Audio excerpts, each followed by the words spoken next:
हनुमद रामायण। हनुमद रामायण ऐसा माना जाता है कि प्रभु श्री राम की रावण के ऊपर विजय प्राप्त करने के पश्चात ईश्वर की आराधना के लिए हनुमान हिमालय पर चले गए थे। वहां जाकर उन्होंने पर्वत शिलाओं पर अपने नाखून से रामायण की रचना की, जिसमें उन्होंने प्रभु श्री राम के कर्मों का उल्लेख किया था। कुछ समय उपरांत जब महर्षि वाल्मीकि हनुमान जी को अपने द्वारा रची गई रामायण दिखाने पहुँचे तो उन्होंने हनुमान जी द्वारा रचित रामायण भी देखी।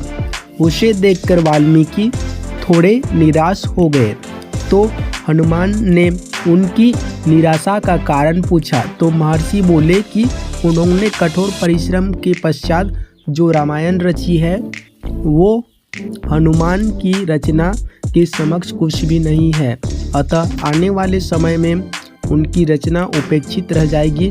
ये सुनकर हनुमान ने रामायण रचित पर्वतशिला को एक कंधे पर उठाया और दूसरे कंधे पर महर्षि वाल्मीकि को बिठाकर समुद्र के पास गए और स्वयं द्वारा की गई रचना को राम को समर्पित करते हुए समुद्र में समा दिया।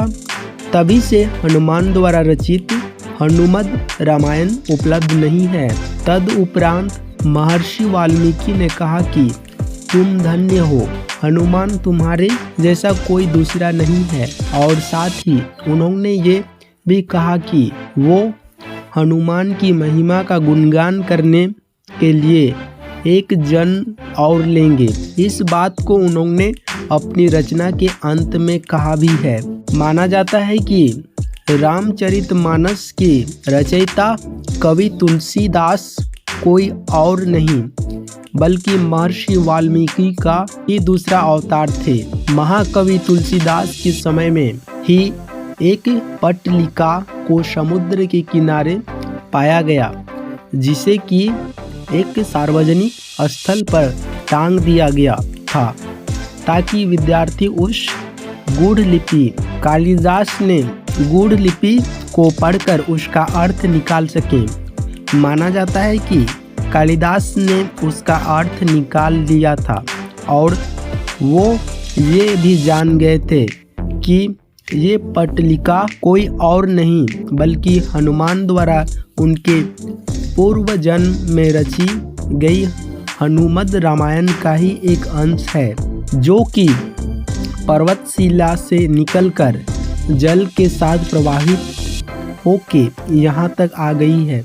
उस पट्टलिका को पाकर तुलसीदास ने अपने आप को बहुत भाग्यशाली माना कि उन्हें हनुमद रामायण के श्लोक का पद्य प्राप्त हुआ।